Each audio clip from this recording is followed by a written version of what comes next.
Hey Sagittarius, and there's the sun. So we're happy with that. All right, the sun definitely talks about hope. It's about keeping faith alive. It's about clarity. It's about self-awareness. So this tells me that if you're looking to reconcile, maybe you've come to a conclusion that you realize it takes two to tango. Maybe there's been finger pointing. You're angry with them. They're angry with you. But I feel like maybe you're both coming to some sort of conclusion that like it takes two to tango and neither one of you were perfect, and it's almost like you're getting over the stage of some sort of anger and finger pointing, and the sun has come out and you can see things clearly. I feel like some of you want to be like, I know exactly how we can fix this. I don't know why. That just had to come out. I just had this thing in my stomach that's like, somebody's out there going, I know where we went wrong, or I know like we can do this again. So I love the sun for you because it's bubbly, it's vibrant, it's shining, it's the fog is lifting. So let's see what else is going on. All right. Your current position coming into the month is the Five of Cups, which is actually kind of the opposite of the sun. So we'll see what's going on. But the Five of Cups is about loss. It's about feeling a grief. It's about some sort of, crying over spilled milk, not paying attention, not listening to what's right in front of you. So I feel like either they're coming to you saying, hey, we can do this again. We'll fix it, we'll change, or you're doing that with them and somebody's not listening. Although I feel like that will come to fruition, that they will. But again, there's some sort of sadness here. So it is sad because I feel like for a lot of you, yes, I'm sure there was drama, cheating, different things. But for a lot of you, I feel like that ship has sailed, like that grief has sailed. And you're in a position of maybe being able to let go, but you're coming into the month feeling sad. I almost feel like some of you don't think this staying card, cooperate. I feel like some of you are coming into the month feeling like it's hopeless, like there's no way this could happen. And yet your theme of the month is the sun saying, wait, I'm going to clear some of this fog. There might be something here. There might be something coming in. You know what? I don't know. I feel like I want to say it like a movie producer. All right, the next card you have is how you're feeling coming into the month. That's very interesting. So this is either somebody you're married to, you got divorced from. Now this is internal. This is how you're feeling. But the Justice card is Libra's card, so you could be dealing with Libra. But on top of that, the Justice is also marriage card. So this could be like either you or they or both of you, because I feel like there's a connection between you both, but because you're not actually communicating, the connection is super strong, okay? But because you're not actually having the conversations, you don't know what they're up to, they don't know what you're up to, but in the end, you're both having this hopeful but feeling sad because you don't have each other. And then the Justice card is saying either this is a person I thought I was going to marry, this is a person I still want to marry. The Justice card also, though, is justice is served. It's cause and effect. So it's something that happened, and maybe you're kind of like, okay, we had to take this break to get to this point of missing each other, to feeling this grief. We weren't communicating. We didn't have that emotion. The passion was gone, whatever it is. And you're kind of like, okay, now that we're apart, I don't want to be apart anymore. I don't want to feel that. And they don't want to feel that, because this right now, I'm telling you, the energy in this room is a dual connection. This is not one-sided. This is two people thinking about each other. And you know what? If that's not you, then this isn't your read. Because I get people all the time who say, I don't want them back. Then, hey, watch the singles read, right? The next card you have is your distant past. So over the past 5-10 years, could be throughout your childhood, and you have the Ace of Pentacles. Now, the Ace of Pentacles is opportunity. It's a plethora of opportunity. It's like the beginning of success and finding accomplishment. What's interesting is this is in your distant past, and this is telling me that you know what it's like to be successful in a lot of different areas, in finances, in relationships, and you're kind of looking back this month going, where's the missed opportunity? If I still want to be with this person, or if they want to be with me, there has to be some sort of opportunity here, because that's what this represents. And this is saying, look, in the past, maybe you've missed that sign. Maybe you've missed that opportunity, that card. Maybe you've not seen the clarity. Or maybe you've seen it, but it was too late, a day late, dollar short, right? Or maybe you didn't jump on it and take the chance. And I feel like you or your ex or both are feeling like, I'm not letting this one go. That's what it says in my head. Literally, I'm not letting this one go. You don't give this one back. All right, the next card you have is your immediate past. Over the past few weeks, past month or two, and you have the Fool. The Fool is the beginning of a new cycle. I feel like you could have a new cycle with this person, because this is, again, the beginning. Now, this may be where you turn that leaf, like I said, where you're seeing things clearly, where you're like, oh my gosh, We can make this happen. I still have faith in this. The shadiness is cleared. Whatever has been storming on our parade is clearing, because the Fool is it's a fearlessness, it's a folly. It's, again, the beginning of the major arcana, so a whole new cycle coming into place here. And I feel like this is you almost saying, should I take a leap of faith in getting back together with this person, or vice versa? They're asking themselves the same thing. Again, I feel this duality, which is interesting because you guys are the Lover's card, and the Lover's card is all about duality. But the Fool to me represents a possibility of you or them or both seeing the light, feeling like there is some sort of like possibility of reconciliation. However, what's very interesting is I feel like a lot of you are not communicating, you're not talking, so you don't know what they're up to, they don't know what you're up to, you're assuming the worst, they're assuming the worst, and therefore nobody's saying anything. The next card you have is your distant future, so over the next month or two. See, and that's interesting. Over the next month or two, and you have the Death card. The Death is not a physical death. In fact, I love this card. It's Scorpio's card, so you could be dealing with a Scorpio, but death is about rebirth. It's about transformation. It's about the sun is shining. I can't even get that off my frickin' mind. I don't know why. But again, this is the best card I think you have going for you, because your future is saying this is a rebirth. This is a possibility of a rebirth between you two. But also what's interesting here is it's not even just about a rebirth between you two. It's about a transformation, a belief, a change within yourself.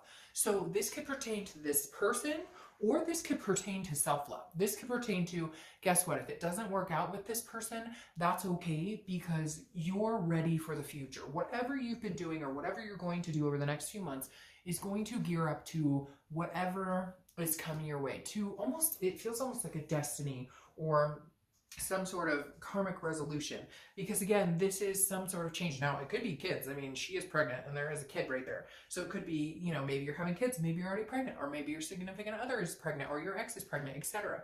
I don't know why that popped in. I'm sure that may resonate with like one person, but there is something going on with the child here. I always see that in this card, but for some reason right here it's significant. Maybe you have kids with this other person, etc. You get the drift. But I like this card for you because this says no matter what's coming, the storm is clearing, the change is coming in.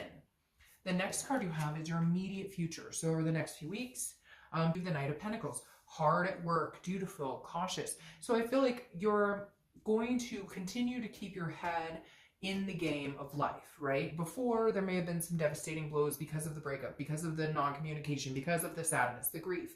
But somewhere along the lines, this month, it's like, you know what, I'm just going to work hard. I'm going to work hard at life. I'm going to be the best me I can be. I'm going to start on these changes and transformation. And hopefully we can come together at some point and maybe share that together. Maybe share what's been going on. Maybe share that transformation and that and those changes, etc. Because the Knight is somebody who's very dutiful. They're working for the end game, but the greater good, something much bigger than themselves. The next card you have is anything that's going to be tangible throughout the month. So it could be the beginning, middle, end. It can last for a day, an hour, etc. And you have the Page of Pentacles. The Page of Pentacles is very interesting. These go along. This is hard work. This is pragmatic. This is responsibility, but it's also aspiring for something bigger. There's something here that says to me, some of you are turning like a big leaf, and it's not like a maple leaf. It's like a banana leaf, okay? It is literally like something so significant in your life. You're making changes. But again, it's because I feel like you've all of a sudden got this clarity of like, holy shit. Now, it could be clarity because this person's like gone and maybe you needed them gone, so you could see what you needed to change in yourself. You could see the areas you were missing, work, career, family. Maybe you were kind of putting that on the back burner because of this grief, because of the sadness, because of what had been going on. And now you're able to understand that you can have a both. You can have the ex, you can do that and still maintain. But for whatever reason, you weren't able to do it before. I think there was fighting, there was jealousy, there was arguments, maybe infidelity. But now I feel like it's almost like a maturing. I can't explain it, like a growing up. And some of you are gonna be like, I am 55, and I get that totally. But at the same time, we grow and mature our entire lives. Like, believe me, we all do. So this just is some sort of like, you've upped the responsibility factor, and you've upped like the importance of all of the things in your life. Like, you've realized what you're fighting for. The next card you have is how you're feeling throughout the month. Again, could be beginning, middle, end, could last for a day. You have the Queen of Wands. This is an excellent place to be. She is full of ferocity. She is sensuous. She is, you know, and again, I don't apply sex to the card, so male or female, but this person is just very confident, knows what they're going for, knows what they're going after. The confidence continues to build every step they take because they're embarking on these new journeys, these changes. They're embracing change. They're embracing. Now, for some of you, this could be that this person is no longer going to be in your life, and all of this is coming to fruition because they're not. I feel like for a lot of you though, it's not like that. I feel like for a lot of you, it's almost realizing like you can possibly have this person back. But for some of you, it is going to be, they are gone, you are sad, but now everything's clear and you can see the light. The next card you have is your hopes and fears for the outcome of the month. And you have the Seven of Wands. So again, this is hopes or fears, and your fear is that, how do you communicate this? Because the Seven of Wands is a defense, it's a strategy. So how are you going to get in touch with them? How are they going to get in touch with you? Let's say you guys do call and talk to each other. Let's say you do text. Somebody broaches that and says, hey, I don't want silence anymore. I want to talk. It's making me sad not to have a discussion. We were, after all, really, really good friends. But the Seven of Wands is telling me that some of you are feeling like you don't know where to go from here. How do we get past the past? How do we not get on the defense? We know we're going to have conversations that could be pretty hard. We know we're going to have to, like, this isn't going to be like, hey, we start talking and we jump back in where we left off and everything's wonderful. No, there are underlying issues that have to be addressed. So your biggest fear here is, how do we get there? How do we move on? How do we address these issues? How do we do this in a manner that we can feel good, that we don't go back and start pointing the fingers, that we can clear the air again, that we're feeling like the fog is lifted. So your biggest fear is how, and when. I feel somebody out there going, and when, I want to know when. The next card you have is the Three of Wands. I love this for you. The Three of Wands is about teamwork, but so the Two of Wands is about planning something, okay? If you pulled the Two of Wands, it would be planning, looking forward, growth. The Three of Wands is about planning together. So the outcome is planning a future with somebody else. So the Three of Wands is saying you're in it, they're in it, but I feel like you guys don't know that each other is in it. Or you're thinking, of course, they're not in it, or you're wanting to not be in it, but in reality, you really want to be in it. I feel like, I know that sounds confusing, but it's almost like mind games, like, or again, a lack of communication. So you're blind, they don't know what you want. You're assuming they moved on, they're assuming you moved on. And for some of you, this is somebody that maybe you've been away from for a long time, but they've been on your mind, you've been on their mind. Again, some sort of dual connection here that can't be denied at this point. But the Three of Wands is about making the step. They go together very well, because the Three of Wands is like, where do we go from here? Okay, let's say you guys communicate and you both want each other back and you both love and care about each other and you still want that type of, you still want to move forward. How do we go about getting that? What do we do? He's focused. Like, okay, where do we go from here? So that's a conversation that's going to be had. The best part is that you're both on the same playing field. You're both on the same connection. Now, your Four of Coins, clarifying this, it's like a impoverished energy. So I feel like, again, it's not, the Four of Coins is like, is like a miserly energy. It's not, it's like you feel like they don't want you. They feel like you don't want them.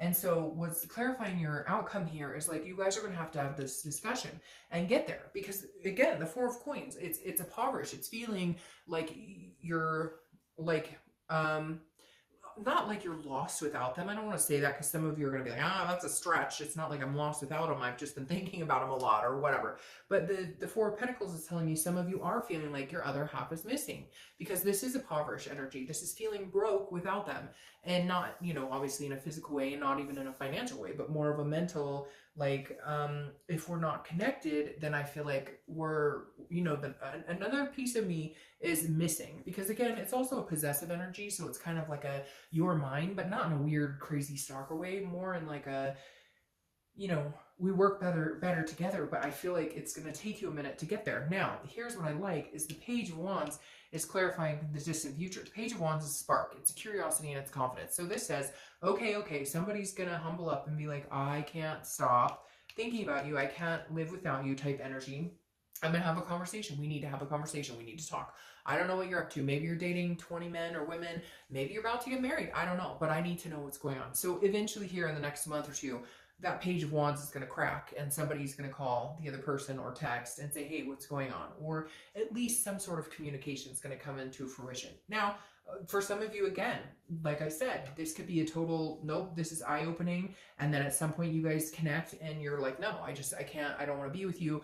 And this spark and confidence and curiosity comes out with somebody else. But for whatever reason, like this is that person you've been thinking about. Maybe hard. And I know I'm going to get people who, you know, message me and say, oh, that's crap. They don't talk to me. They're married. They're okay, fine. Then not your situation. But if you're feeling enough to where you want to know what they're up to, for you guys right now, I have a feeling they're in that very same headspace. And I don't get that feeling a lot. A lot of times there's still the connection, but one person's going in one direction, one person's going in another one. But for some reason, the clarity is now. Like the time, I'm being told like the time is now. Like the seeker is now. So anyways, bye.